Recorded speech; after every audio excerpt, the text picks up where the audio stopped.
Psiquiatría, psicología, nutrición, neurología. Todo lo que quieres saber sobre salud mental, Carracci Online. Conectamos con tus emociones.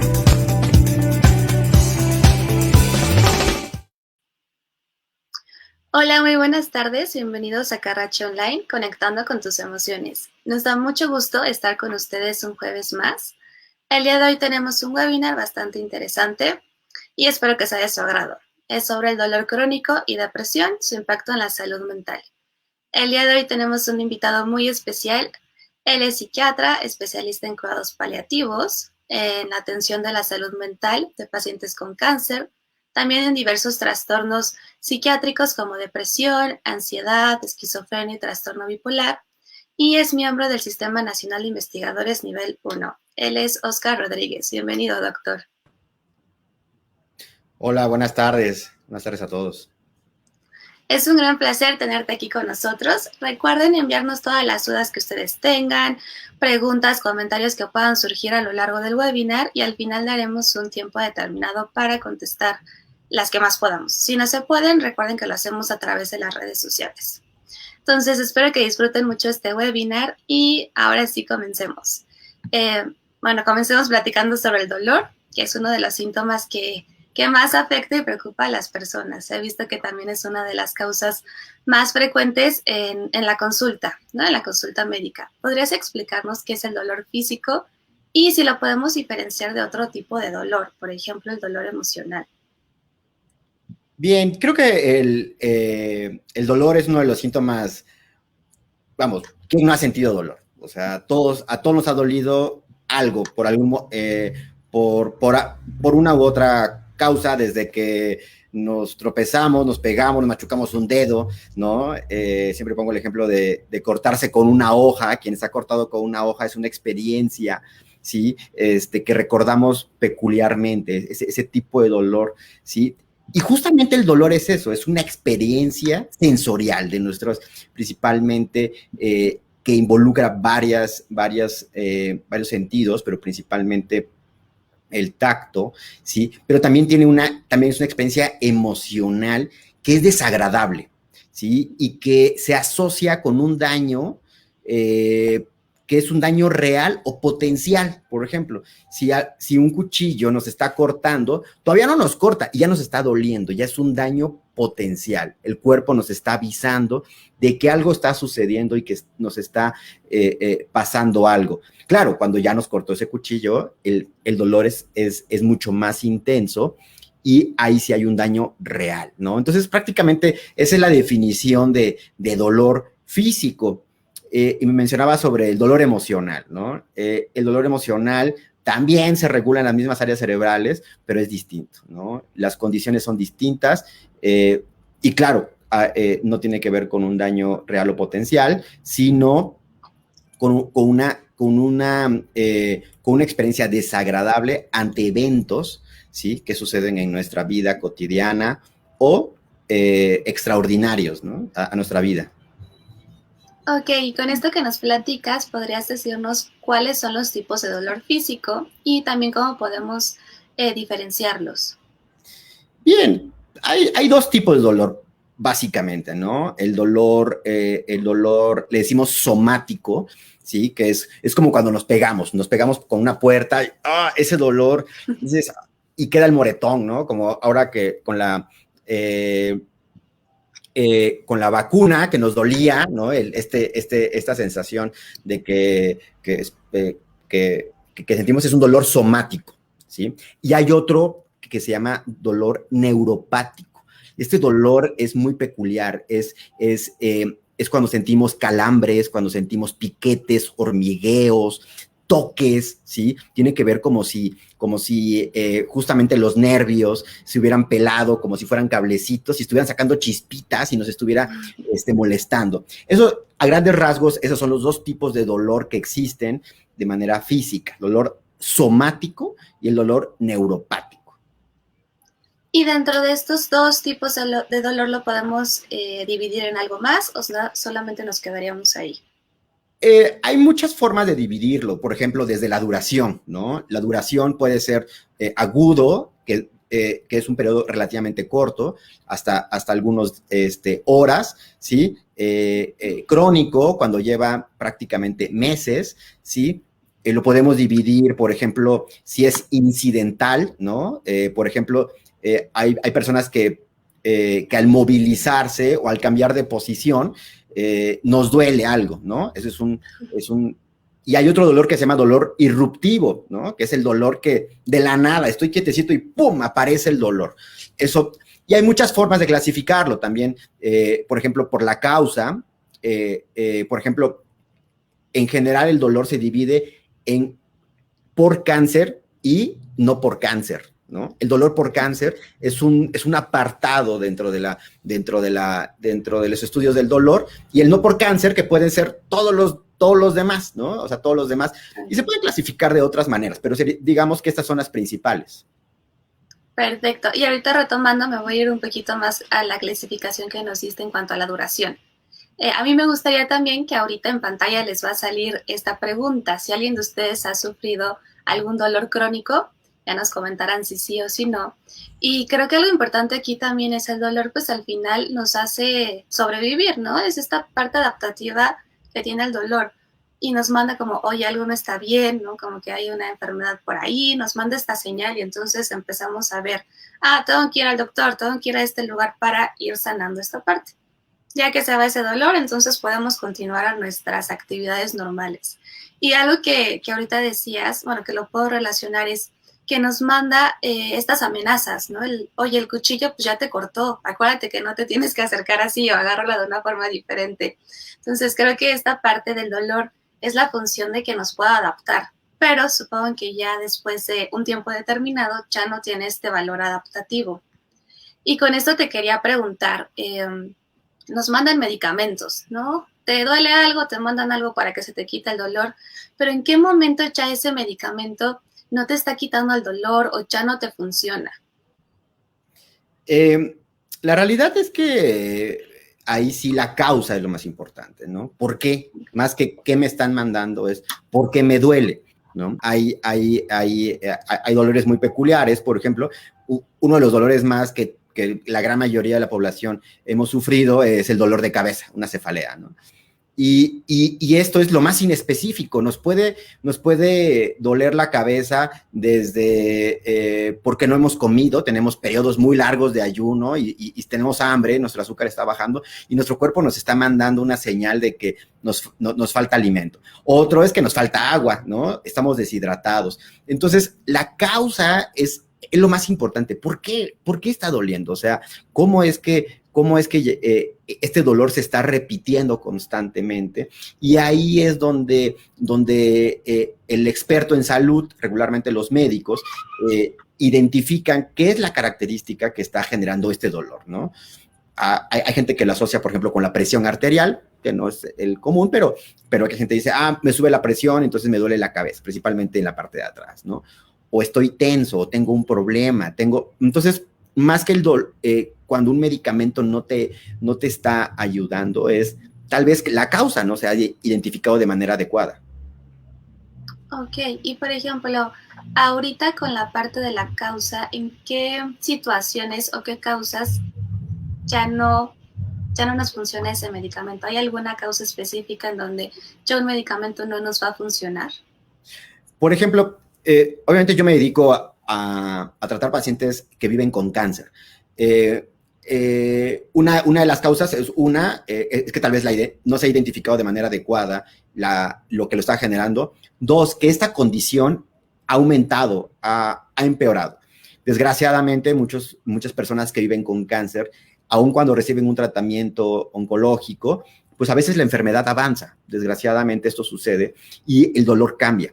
Puede cambiar tanto porque la enfermedad avanza, o también hay ciertos tratamientos que pueden llegar a generar dolor, ¿no? Dentro de ellos, por ejemplo, hay ciertos tipos de quimioterapia que da un dolor principalmente neuropático, ¿no? Da esta sensación como de picazón y de ardor en las manos, en los pies, o el diabético, ¿no? El paciente que vive con diabetes es alguien que después de mucho tiempo que vive con esta enfermedad y muchas veces no tiene un adecuado control, se puede generar algo que se llama neuropatía diabética, ¿no? Y que va empeorando porque la causa, que es en este caso la diabetes, no se ha controlado de manera adecuada.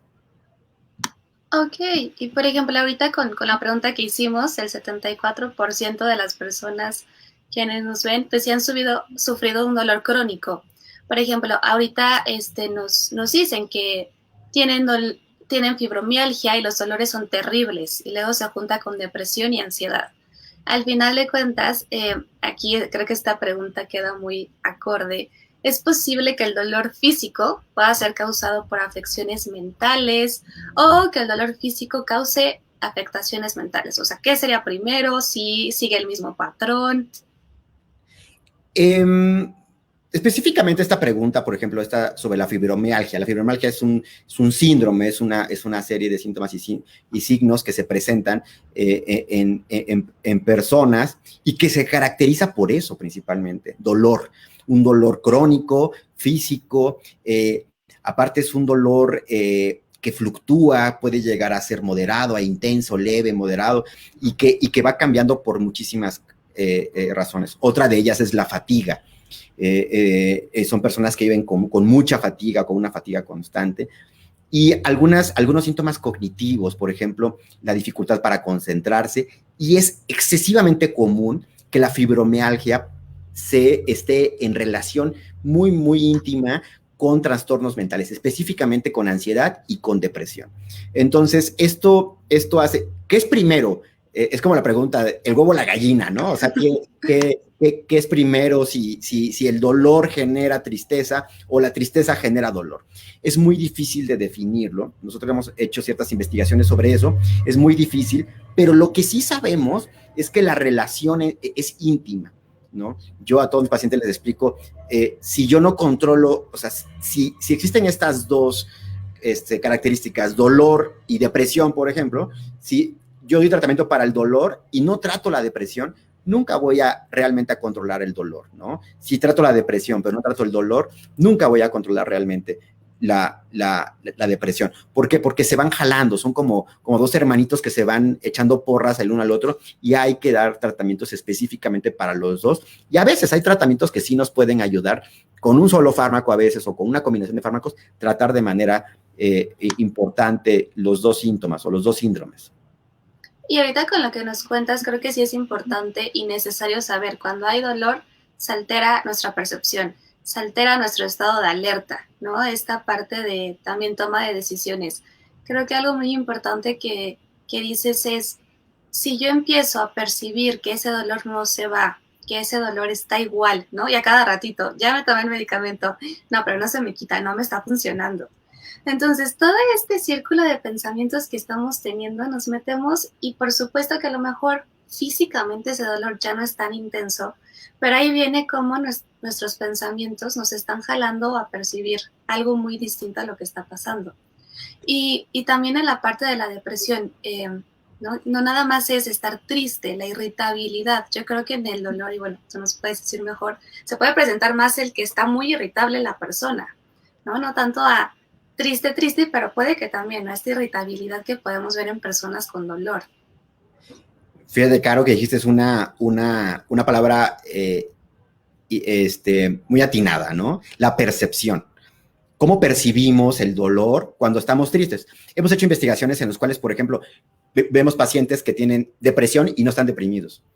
O sea, dos grupos. Los que están deprimidos tienen una percepción de sus síntomas físicos que son subjetivos, como el dolor, o sea, no hay forma de medirlo, no hay un estudio de sangre, un aparato que mida el dolor, o que mida las náuseas, o que mida la fatiga, o que mida el mareo, etcétera.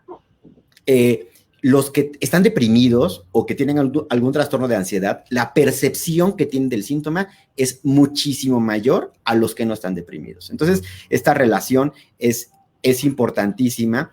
Y sí, muchas veces puede ser que la causa puede ser que no justifique, por ejemplo, que sea tanto el dolor. Dices, bueno, sí, aquí hay una causa por el cual le duele, pero la percepción que tiene es distinta. Muchas veces tiene que ver, obviamente, con el umbral del dolor, todos tenemos un umbral distinto, pero también cuando alguien está deprimido, ¿no? Entonces, a veces, por eso digo que son como dos hermanitos que se van a ir jalando, se van a ir echando porras, y si no tratamos a los dos, nunca vamos a tener un adecuado control.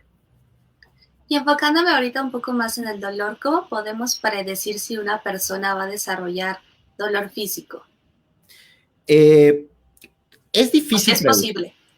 No, o sea, todos vamos a sufrir dolor físico en algún momento, ¿no? Eso es invariable, o sea, es dentro del dolor somático, por ejemplo, hay el dolor visceral, ¿no? Que es como cuando tenemos un cólico, estamos enfermos del estómago, o cuando las mujeres tienen su periodo menstrual, también hay un dolor tipo cólico, que es visceral, ¿sí? Y son síntomas que se van a presentar constantemente, pero hay de síntomas a síntomas, ¿sí?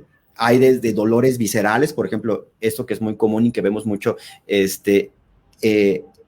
psiquiatría, sobre los trastornos disfóricos menstruales, ¿no? Por ejemplo, en el que se asocia estos cambios, este baño hormonal, cambios, pero también con un dolor muy intenso regularmente, ¿no?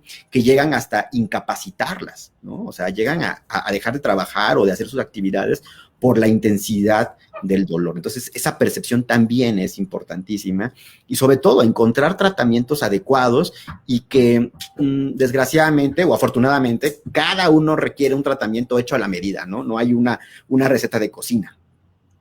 ¿Y cómo es posible que el dolor físico nos pueda desencadenar a depresión? ¿Ahí qué pasa? Nuevamente, la causa es muy importante, pero por ejemplo, cuando hay un dolor, es un sufrimiento. Es más, nosotros en los pacientes oncológicos consideramos que el tratamiento del dolor es un derecho humano, ¿no? O sea, recibir tratamientos tan potentes como el dolor, para dolores tan intensos, es un derecho humano. Al tener un dolor intensísimo o moderado, pero de manera crónica, eso habla de meses de duración, obviamente eso hace que tengamos pues cambios en nuestra percepción, en nuestra funcionalidad, y es un tipo de sufrimiento, ¿sí? En el cual, pues bueno, esto hace cambios bioquímicos o cercano a esto, en nuestra funcionalidad, nuestra percepción, y con ello en ciertos síntomas asociados a la misma depresión. Hay enfermedades que se asocian más, hay otras que menos, por ejemplo, ¿no? La fibromialgia es de las que más se asocian, que sufren dolor crónico con ansiedad y depresión, por ejemplo. Y algo importante es, bueno, recuerden mandarnos sus preguntas, todos los comentarios que tengan, para que en un ratito igual se las podamos contestar. Pero creo que algo importante es las características en cuanto al dolor. Al final nos da miedo, nos sentimos desesperanzados, ¿no? También frustrados y desesperados muchas veces. Y yo creo que, y más si nos enfocamos a la parte del dolor crónico, el percibir que tu vida es poco gratificante, donde a lo mejor ya muchas cosas no las voy a hacer, en donde mi mente es todo el tiempo vas a estar con dolor.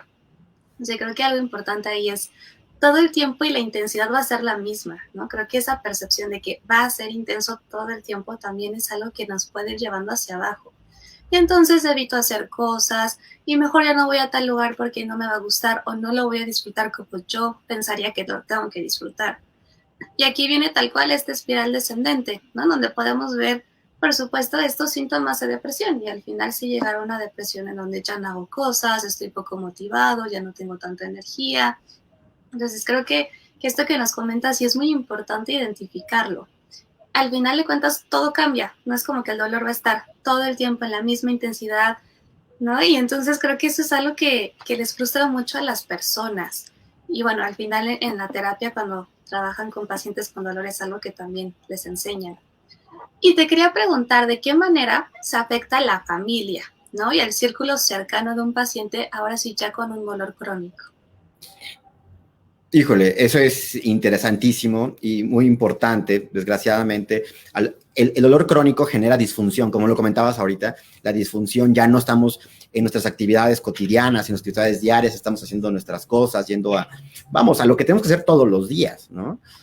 Algo parecido que ha pasado con la pandemia, ¿no? O sea, nos cortó nuestra vida, o sea, nos dificulta continuar con nuestras actividades, el poder visitar a nuestros seres queridos, el poder transportarnos. Lo mismo pasa con el dolor, ¿no? Nos limita en nuestra funcionalidad y con ello a todo nuestro entorno. Y muchas veces, muchas veces estos cambios que existen en nuestra funcionalidad, a veces requiere de alguien más que esté con nosotros o a cargo de nosotros. Además, simplemente, o sea, ¿quién no ha visto a alguien que está triste sin que lo conozcamos, sin que lo veamos? Hoy salí del consultorio y vi un paciente que estaba llorando pero con una cara de una tristeza. Nunca lo había visto, pero identifiqué perfectamente que estaba triste. Y creo que todos podemos hacer eso, identificar a alguien que está triste y a alguien que le duele. ¿Qué sentimos cuando a alguien que le duele, no? O sea, si vemos a alguien que le duele algo de manera intensa, cuando desgraciadamente hemos visto un accidente en la calle y vemos que alguien está con dolor, lo primero que buscamos es tal vez hasta no voltear, ¿no? Y salir corriendo de ahí, porque somos empáticos, porque biológicamente tenemos características que podemos leer las emociones de los otros. Ahora, si nuestro ser querido es el que tiene dolor, esa sensación se vuelve intensísima, nos afecta muchísimo más. Y ahorita con lo que nos comentas, a mí me ha pasado, igual mi novio es médico y a veces cuando estudia ciertas cosas, ¿no? Te enseña tal, yo le digo, no me lo enseñes porque nada más de ver, ¿no? Y así, que creo que ahorita lo cuento y me sudan las manos, o sea, es como, no, me duele, o sea, siento así como esta sensación de no me gusta eso. Y claro, es una sensación desagradable. Y ahorita también nos preguntan, ¿qué tanto la pandemia ha incrementado el dolor crónico? Muchísimo. Yo creo que la pandemia ha venido a cambiar muchísimas cosas, ¿no? Dentro de ellas, la principal es el acceso al sistema de salud. El acceso a un médico o a un sistema hospitalario se ha visto coartado de manera importantísima y por lo tanto no recibir atención.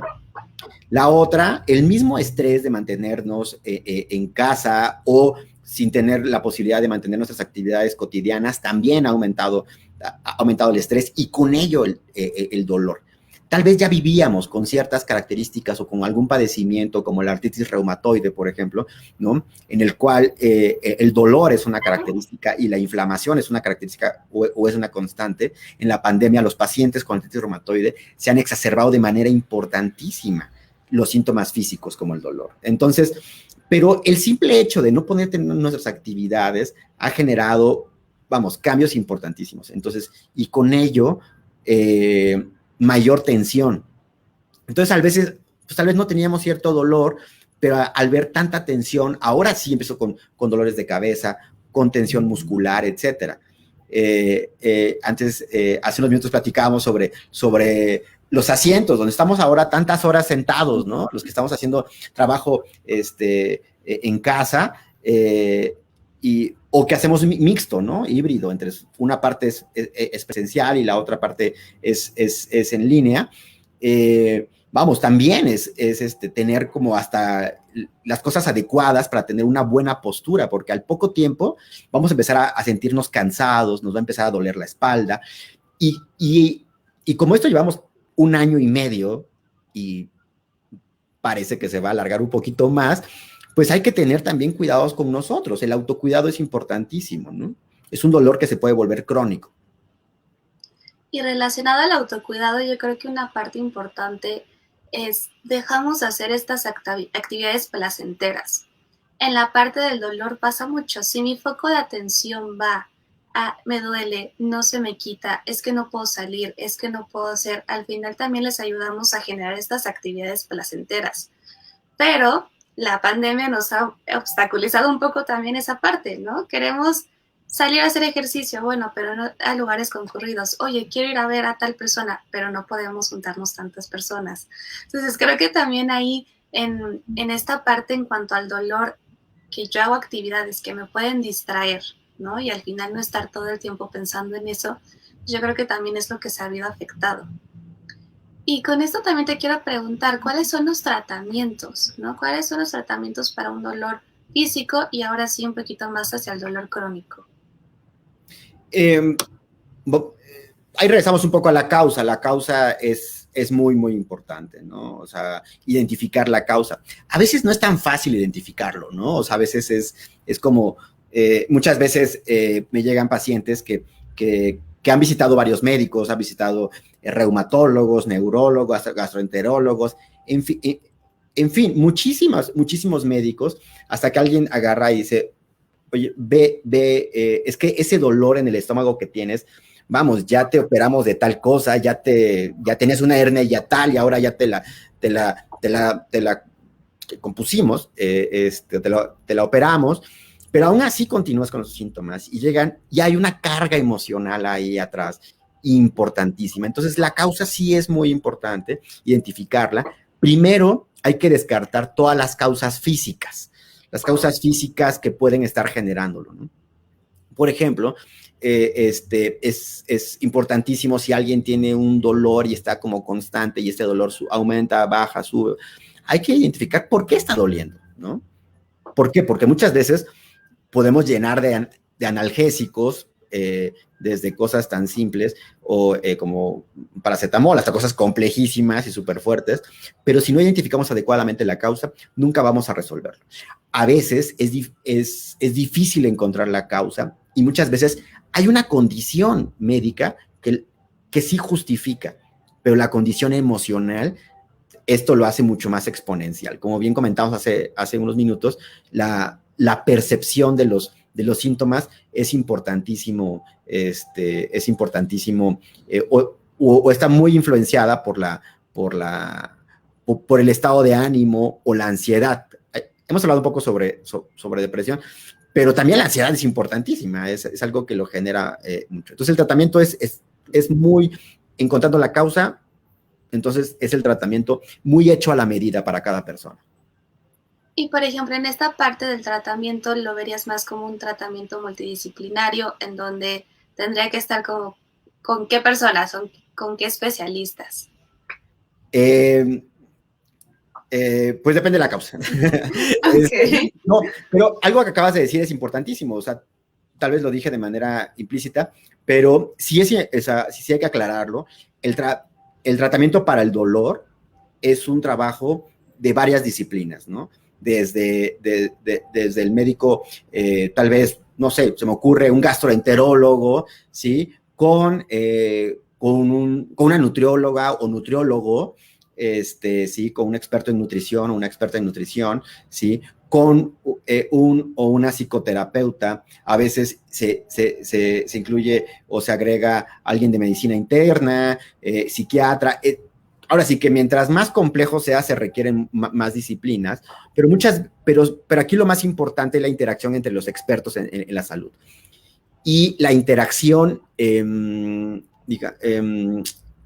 basada en una comunicación, en una muy buena comunicación. A mí por ejemplo, hay pacientes me dicen, es que me ve el doctor o la doctora tal, oiga, en su próxima consulta, pregúntele si le puedo llamar o le puedo mandar un mensaje porque quiero comentar esto. La relación entre los expertos en salud es importantísima porque muchas veces tenemos una retroalimentación muy importante y esto ayuda o es en pro del paciente, ¿no? En mejorar su calidad de vida, los síntomas o tal vez hasta resolver la causa. Ok. Y ahorita retomando la parte de ansiedad, creo que también aquí viene nuestro estilo de afrontamiento. ¿Cómo afrontamos una situación? ¿No? Tenemos muchos estilos de afrontamiento en donde puede ser evitativo, ya sea conductualmente o emocionalmente, donde yo me lo guardo todo, en donde también puedo expresarlo de una forma agresiva o lo ignoro, ¿no? Es como escondo la mano acá atrás, pero sigue mi mano ahí. Entonces creo que esta parte también de percibir que yo no tengo la capacidad de afrontarlo, es cuando también viene esta parte de la ansiedad. Y entonces es que no voy a poder y cómo le voy a hacer. No, pero no, o sea, empiezo a ver que mi mundo se cierra y que nada más tengo una opción. Entonces creo que esta parte de la ansiedad también es muy importante que la podamos platicar porque pasa mucho, ¿no? Y esto que decías, la gastritis, y ves a la persona y empieza a ir a terapia, empieza a trabajar ciertas cosas y baja totalmente la parte de los síntomas, ¿no? Claro que no es que nunca va a tener gastritis, pero no va a ser igual de frecuente o igual de intenso. Entonces sí se relaciona mucho esa parte y no sé qué más nos puedas ahorita como mencionar de esta parte de ansiedad, ¿no? ¿Tú qué has visto? Sí, es muy común. Creo que todas las enfermedades gastrointestinales están, híjole, creo que son de las más comunes que tenemos, que vemos, ¿no? O sea pacientes o personas que viven con alguna afectación en su funcionamiento desde arriba hasta abajo, ¿no? Todo el tracto gastrointestinal tiene diferentes, y muchas veces sí tiene una relación, ¿no? O sea, tiene una relación íntima. A veces, como tal, antes le decíamos colitis nerviosa, por ejemplo, ¿no? Colitis nerviosa. Ahora sabemos que no solamente es nerviosa, o sea, tiene muchas causas, pero una de ellas sí tiene que ver con la ansiedad, ¿no? Ahora se llama síndrome del colon irritable. Es un tracto intestinal, un pedazo del intestino, que con mucha facilidad se irrita, con mucha facilidad. Puede ser desde ciertos alimentos, pero también las emociones. Y como dices, la forma de cómo afrontamos las adversidades de la vida. Todos tenemos adversidades en la vida, todos, sin excepción. Pero cómo afrontamos a ellas, y muchas veces esas estrategias lo que pueden ayudar a que aparezcan ciertos síntomas, por ejemplo, como el colon irritable, ¿sí? En el que muchísima gente lo está viviendo todo el tiempo y visita a un médico y a otro médico y a otro médico y a otro médico y nadie le resuelve porque todo el mundo le da medicamentos para el colon solamente, pero nadie agarró y le preguntó, oye, ¿y tú cómo estás? ¿Y cómo te sientes? ¿Y con quién vives? ¿Cómo convives? ¿A qué te dedicas? Dime qué actividad física, ¿sí? Mi maestro de gastroenterología en la universidad decía que eran los pacientes de las dos bolsas. Una bolsa llena de medicamentos que habían tomado y otra bolsa llena de estudios que le habían hecho muchísimos médicos, ¿no? Entonces, la realidad es que esto pasa no solamente en el colon irritable, pasa en muchísimos síndromes dolorosos o muchos síndromes, o muchos trastornos gastrointestinales y de otros, ¿no? Ok, y claro, algo que me impresiona mucho es que yo creo que todavía es esta falta de entender la importancia de la salud mental y desde algo tan sencillo como, ¿no? Gastritis, colitis, vemos que medicamento, pero falta explorar más. A mí la verdad me dio mucho gusto hace poco una persona muy cercana, no voy a ventilar quién era, pero llegó al gastroenterólogo y no, bueno, tómate tal medicamento, pero tienes que ir a terapia, ¿no? Tienes que aprender a manejar ese estrés, si no, todo va a seguir igual. Entonces también me gusta ver que también otros especialistas que no son parte de la salud mental empiezan a ver qué importante es desde el dolor, desde cualquier enfermedad física. Y algo que también te quería preguntar es, por ejemplo, esta parte del dolor, me duele la rodilla o el tobillo o la espalda, ¿no? Es algo que convivimos también todo el tiempo. ¿Qué pasa cuando ya tenemos un dolor crónico en alguna extremidad de nuestro cuerpo? Lo peor es que muchas veces es discapacitante, ¿no? Nos genera un dolor. Ahorita platicaba sobre un médico que dijo, bueno, si no vas a terapia, no vamos a resolver muchas cosas. Eso pasa comúnmente, por ejemplo, con algo que es muy común en la población en México, que es la diabetes, ¿no? El control de azúcar, ¿no? O sea, el control glicémico es importante. Y muchas veces tienen dolores en las extremidades. Es muy común, ¿no? Es muy común y es un círculo vicioso. Tengo dolor, entonces tengo ciertas actividades y me cuido menos en mi alimentación, por ejemplo, o en la toma de mis medicamentos. Por lo tanto, siento más síntomas ahora, ¿no? Después de cierto tiempo, por lo tanto me siento más triste y ahora me cuido menos. Y es un círculo vicioso en el cual ahí nuevamente se tiene que integrar un equipo de expertos en salud o de la salud para poder tratarlo de manera integral, ¿no? Esta combinación es importante porque la movilidad. Por ejemplo, voy a poner un ejemplo que vemos muy comúnmente en pacientes oncológicos, en donde una persona con cáncer de mama, le extirpan, ¿no? El cáncer de mama, y tiene algo que se llama linfedema, que es como una hinchazón importante, y llega conmigo y me dice, es que doctor, a mí me encanta, lo que más disfruto es lavar los trastes. O sea, en verdad, lo que más disfruto es lavar, o sea, no tiene idea cómo me encanta lavar trastes, pero con una mano ya no puedo, ¿sí? También limpiar mi casa, barrerla, pero hay ciertas actividades. Otra paciente me decía, es que a mí las manualidades, tejer, hacer cualquier cosita, hasta las servilletas, hacer las bolitas, es lo que más disfruto, pero con estas manos llenas, o sea, tan hinchadas, que no me duele, ¿eh? No me duele, más que cuando lo muevo mucho me duele bastante, pero si lo mantengo en una posición me duele, pero me limita de tal manera que eso también me ha mermado mi salud mental. Bueno, no me dijo así, ¿no? Pero me dijo, pero me dijo, bueno, a partir de eso estoy triste, me siento inútil, siento que no puedo hacer nada, ¿sí? Me veo también, o sea, físicamente ya no me gusto cómo se me ve, por eso me cubro de esta manera, etcétera, ¿no? Y esta parte de la percepción y sentimiento de inutilidad, yo creo que eso es algo bastante frecuente que pasa en cuanto al dolor, y yo creo que también podría ser todo otro tema, pero sí, o sea, también la percepción que tenemos, si yo me veo como inútil, pues no es poco probable que pueda hacer otras cosas, adaptarme, ¿no? Tal vez ya no podré lavar los trastes, pero puedo buscar qué otras cosas hacer. Y ahorita pasando ya más a la parte de las preguntas, Rosa nos dice, por diversas enfermedades y por dolor emocional, por la decepción o desilusión de varios años de mi pareja, lo contuve por muchos años hasta que explotó mi organismo y se me desencadenó todo. ¿Existe algo que se llama dolor del alma o corazón desde el punto de vista emocional que provoquen depresión? Sí. Bueno, la clasificación, hay una clasificación internacional de enfermedades, no le llaman dolor del alma, ¿no?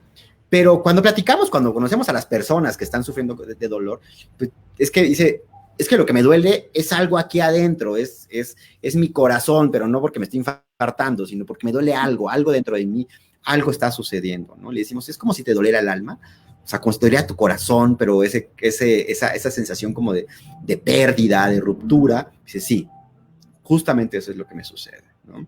A veces, sobre todo en pacientes oncológicos, en cuidados paliativos, nosotros vemos y tienen un dolor físico, y a veces le preguntamos, oye, ¿y tienes dolor del alma? O sea, sí. ¿Por qué? Porque me ha sucedido esto, porque mi familiar, mis hijos, mi pareja, por esto. Tengo cosas que he cargado durante mucho tiempo y no lo he podido resolver. Todos estos conflictos internos que no se han resuelto de manera adecuada, ¿sí? Muchas veces se junta con el dolor físico, nuevamente, como lo comentamos antes, aumenta la intensidad del dolor físico, pero también se asocia con un desarrollo de un trastorno como el trastorno depresivo, ¿no? Como la depresión que conocemos comúnmente. Entonces, sí, hay algo que más que se llame así en una clasificación, muchas veces así lo preguntamos y así lo entendemos. Ok. Bueno, ahorita Angélica nos dice, ¿a qué tipo de especialista tiene uno que acudir para tratar la fibromialgia? Uy, qué buen tema. Nuevamente, es transdisciplinario o multidisciplinario.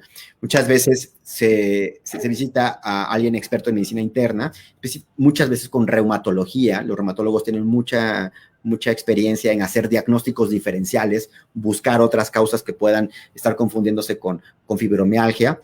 Algún experto en salud mental siempre es importante en el equipo. Sí, a veces también se recomienda a nutrición, ¿no? Alguien experto en nutrición. Y cuando los dolores son tan intensos, llegan a necesitar un experto en dolor. ¿Sí? En México regularmente son anestesiólogos o anestesiólogas que hacen algo que se llama clínica del dolor. Y últimamente se ha abierto a este manejo del dolor a otras especialidades, Hay geriatras, médicos familiares, médicos internistas, médicos generales, que también tienen un buen adiestramiento para el manejo del dolor. Ok, Sobre todo muchas cuando es tan gracias. intenso, ¿no? Cuando es muy, muy, muy, muy intenso, que requieren fármacos bastante especializados, pero básicamente con alguien experto en salud mental, con alguien experto en medicina interna, inicialmente. Ok. Bueno, Vanessa nos dice, ¿por qué motivo hay un dolor en la espalda que a veces hace que a una persona tenga como un músculo que aún con masajes vuelve a inflamarse y doler? Y muchísimas causas, ahí sí es algo muy inespecífico. Puede ser desde postura, como las sillas, ahora que estamos tanto tiempo en estos asientos, puede ser la postura, puede ser que el simple hecho de que tengamos más de 5 milímetros de diferencia entre un pie y otro, o sea, entre una pierna, digamos la longitud de una pierna, tengamos una diferencia mayor a 5 milímetros, hace que tengamos una postura que normalmente estaríamos así, ¿no? Hay gente que tiene 1 centímetro, por ejemplo, ¿no? Que ya es importante. Entonces, de manera natural, hacemos esto. Entonces, hay un grupo muscular, sobre todo en la espalda, en el que se empieza a contracturar y contracturar y contracturar. Puede ser la postura, puede ser donde nos sentamos, puede ser desde por ejemplo, yo a mis pacientes les pregunto, oiga, ¿ha cambiado de almohadas últimamente? Sí, ¿cómo supo? Porque esta contractura que tiene está muy asociado a que tal vez la almohada que tiene nueva es un poco más alta, ¿sí? O también puede ser porque se está sometiendo a un estresor constante, ¿no? Una persona preguntaba sobre su pareja, ¿no? Si hay un estresor, por ejemplo, de alguien que es tan cercano como la pareja y hay una constante, tal vez no sea la almohada, tal vez no sea sus piernas, tal vez no sea su asiento, no sea su cama, sea qué es lo que está viviendo, ¿sí? Y tal vez lo está reflejando en esa contractura muscular. Ok, déjame, me siento bien antes de la siguiente pregunta. Gloria nos dice, buenas tardes, ¿qué vitaminas son buenas para el dolor muscular? Muchas gracias. No hay como tal una recomendación que digamos, este complejo vitamínico es bueno para esto o aquello, no. La realidad es que la mayoría de las vitaminas se adquieren de manera natural por la alimentación, por carne, por las verduras, los vegetales, etcétera, ¿no? Entonces, al menos que tengamos algún trastorno en el cual haya dificultad para absorberse en el tracto intestinal alguna vitamina, entonces sí hay que dar suplementos, ¿no? Pero en México la realidad es que no existe. Digamos, hablando científicamente, no hay una recomendación que digas, esto sirve para el dolor muscular. No. A veces cuando hay daños, por ejemplo, cuando alguien choca o le chocan por atrás, hay algo que se llama latigazo, ¿no? Entonces, el cuello se elonga y hay ciertos nervios que sufren esa como que se estiran, ¿no? Y ahí sí se dan dosis altas, por ejemplo, de complejo B durante un tiempo corto relativamente, que ayuda a cierta reparación. La evidencia no es tan contundente en eso, pero son de las pocas cosas que hay en la evidencia científica. Sí. Bueno, Verónica nos dice, en pacientes con insuficiencia renal etapa 3-4 que presentan depresión grave, ¿se recomienda el tratamiento psiquiátrico? Sí, claro. Vemos muy comúnmente en pacientes, sobre todo con una insuficiencia renal tan avanzada, en que muchas veces están en tratamientos sustitutivos, como la hemodiálisis o la diálisis peritoneal, que es muy común que se depriman. Hay intervenciones psicoterapéuticas y también hay tratamientos farmacológicos para ellos. Peculiarmente la población con insuficiencia renal ha pasado todo un proceso importantísimo, ¿no? Muchas veces la mayoría de las insuficiencias renales en México son por diabetes, entonces mellitus. Entonces estos pacientes realmente tienen otros síntomas también. Dentro de ellos, el más común es el dolor, ¿sí? Hay mucha fatiga en estos pacientes, por ejemplo, y algo importante es que cuando están en tratamientos sustitutivos, y aún cuando no han llegado a tratamientos sustitutivos, hay muchos cambios de vida. Por ejemplo, ya no pueden comer casi nada, empiezan a adelgazar, se sienten fatigados, tienen dolor, muy comúnmente dolor. Cuando empiezan con tratamiento sustitutivo, que es la que conocemos como hemodiálisis o diálisis peritoneal, es por completo, les corta la vida, ¿no? Tienen que ir cada cierto tiempo a su diálisis o en casa tienen que hacerle su diálisis peritoneal, etcétera, ¿no? Tienen que vivir con muchísima, o sea, con muchísimos cambios en la vida. Esto abona muchísimo a que se depriman. Y algo importante, que creo que no es el tema, pero algo importante es el riesgo suicida. El riesgo suicida en la población con enfermedades graves y avanzadas, como el cáncer, la insuficiencia renal, se asocia mucho al dolor. Entonces, se asocia mucho al dolor y a la disfunción. Entonces, esto, por ejemplo, cuando dice depresión grave, híjole, ahí sí es algo importante tomar en cuenta, pues, qué características hay en esa tristeza, en esa depresión. Y ahorita que decías lo de la parte suicida, al final cuando preguntas a una persona que tiene ideación o planeación o también que tuvo intentos suicidas, vemos que nos dicen es que ya no podía con tanto dolor, ¿no? O sea, al final creo que sí se relaciona mucho, ya no podía con esto, a lo mejor como Rosa nos decía, este dolor emocional, pero ya no puedo con que tengo que ir a quimios y entonces me duele tanto y ¿para qué? ¿No? O sea, ¿para qué si me voy a morir? ¿Para qué sigo en mi tratamiento si ya estoy en la etapa 3 o 4 si me voy a morir? O sea, creo que sí es muy importante esta valoración psiquiátrica. Al final, yo siempre les digo, es una valoración, ¿no? Lo peor que te pueden decir es, oye, no necesitas nada, perfecto, pero ¿y si lo necesitas? Creo que también es perderle el miedo a la parte psiquiátrica. No pasa nada, al final es una valoración, son médicos, si necesitas tratamiento farmacológico, adelante, estás con un especialista. Pero también perderle el miedo a esta parte psiquiátrica. Yo creo que es muy importante que poco a poco la sociedad también lo pueda empezar a hacer. Bueno, ahorita Betty, ahorita ustedes no lo ven, pero nos manda este comentario. Me diagnosticaron espondilioartrosis lumbar. Es un dolor crónico que hay días que no se soporta y los medicamentos no responden. Cuando la fibromialgia y también estoy pasando por menopausia. Hay días como hoy muy malo en la madrugada, me agarró el dolor en piernas, que no tengo fuerza y muchos calambres.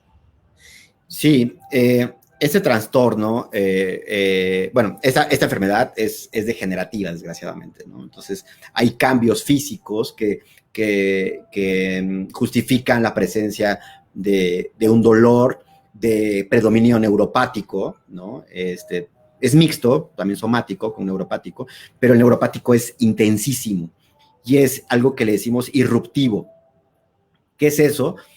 Estoy durmiendo y de repente, ¡pum!, ¿no? Tengo una sensación espantosa en las piernas, el dolor intenso, como ardor, picazón, toques, que no me deja volver a conciliar el sueño y tengo que tomar dosis extra de medicamentos y a veces estos medicamentos son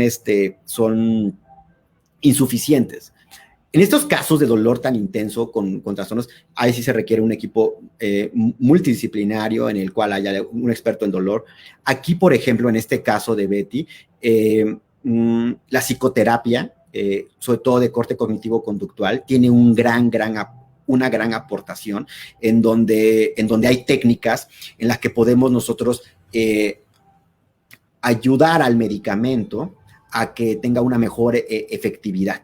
¿Sí? A veces ya están tomando medicamentos potentísimos y aún así no nos está ayudando. Entonces hay que buscar otras alternativas, dentro de ellos la parte psicoterapéutica es de las mejores, ¿sí?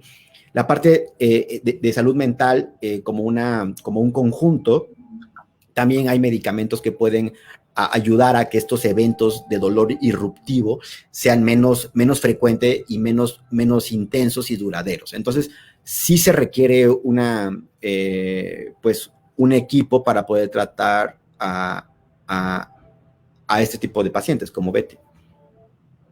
Sí, y esta parte que dices de la terapia cognitivo-conductual, también, por ejemplo, en los pacientes con cáncer, ¿no? A veces romper ciertas asociaciones, que a veces viene también en la parte del dolor, ayuda mucho a lo que estábamos platicando hace rato. El que pueda quitar la percepción de que todo queda igual o que me voy a los extremos, ¿no? El quitar también esta visión catastrófica. Entonces, muchas veces una visión catastrófica nos lleva a que sea todavía mucho más intenso o me dure mucho más tiempo ese dolor. Entonces, la verdad es una terapia muy bonita, bueno, un corte muy bonito que ayuda mucho a los pacientes. Entonces, te va a ayudar mucho, Betty, si lo puedes hacer. Sí, algo importante es sobre o sea, hay diferentes escuelas de psicoterapia y cada una tiene sus indicaciones, ¿no? Cada una tiene sus áreas, sus campos de acción. La cognitivo-conductual para el dolor, la verdad, lo que he visto es de lo mejor que hay. Ahorita Carla nos dice, sobre todo, ¿qué haces con el dolor emocional? Porque el dolor físico lo tratas con medicamento, pero el emocional no hay forma de cuantificar el dolor emocional de la persona. Pues no hay, sí, ¿no? O sea, no hay forma de medirlo de manera física, pero de manera subjetiva sí.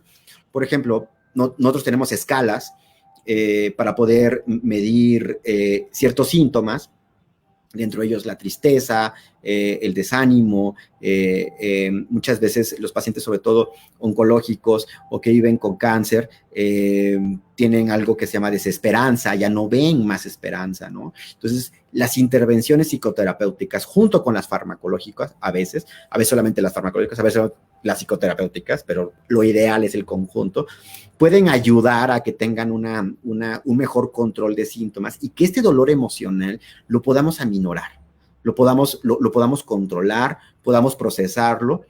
Es un reto poderlo eliminar, quitar, pero que pueda ser tolerable a veces, sobre todo en la población que yo veo día a día. Claro que se puede hacer, ¿no?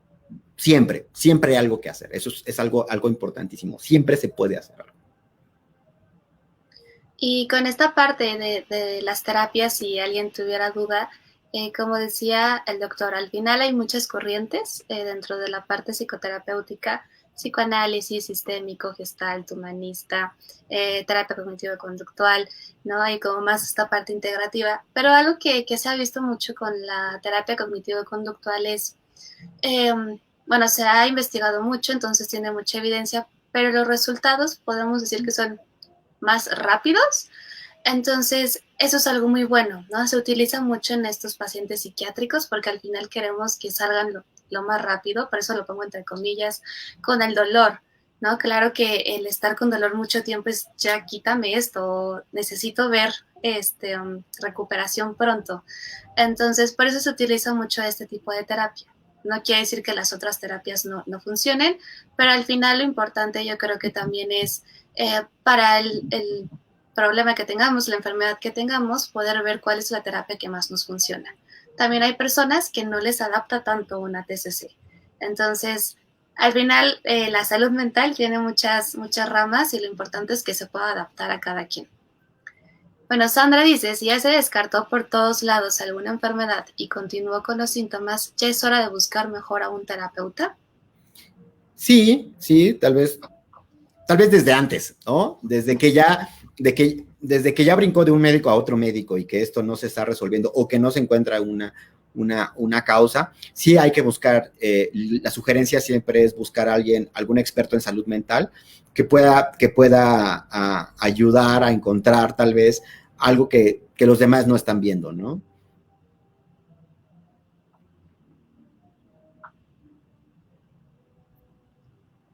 Bueno, nos preguntan, me dicen que un método genetista puede saber el origen de muchos dolores. ¿Es recomendable? Perdón, un médico genetista. Dicen que un médico genetista puede saber. No. La consulta de genética tiene varios momentos, sobre todo, por ejemplo, cuando hay una afectación o que hay riesgos de ciertas enfermedades, que tiene un factor de heredabilidad o de herencia, o cuando queremos hacer, cuando estamos planeando embarazarnos, pues bueno, pues también eso es un motivo para la teoría genética. Cuando tenemos temor de alguna enfermedad que pasa a algunos de nuestros familiares, sabemos que si no, yo tengo el riesgo para padecer la misma. El dolor, como es algo tan inespecífico, bueno, igual no puedo saberlo todo, pero hasta donde yo sé, no hay un gen del dolor, por ejemplo, ¿no? No hay un gen del dolor. Simplemente, o no hay una serie de genes, o no hay unas características genéticas del dolor, ¿no? Sino en eso, no, sino creo que un genetista en este tipo de estudios no cabe, o sea, hasta donde yo sé. Y menciona, al final el dolor tiene esta parte física, la parte social y también la parte psicológica, ¿no? A lo mejor como un poquito estos componentes que pueden traer al dolor. Y en dado caso, le preguntaremos a nuestro director de la clínica, al doctor Nicolini, que nos pueda ayudar en esto, si hubiera algún... Ahí sí es ultra mega experto. Y ahorita esta es nuestra última pregunta, y con esto iremos terminando. Dave nos pregunta, buenas tardes, ¿cuál es su punto de vista del tratamiento con acupuntura o acupresión? Muy buena. La realidad es que la acupuntura es de las técnicas tradicionales, que es una técnica médica tradicional china, que tiene evidencia científica que sí ayuda, que sí nos puede llegar a ayudar al control de ciertos tipos de dolor.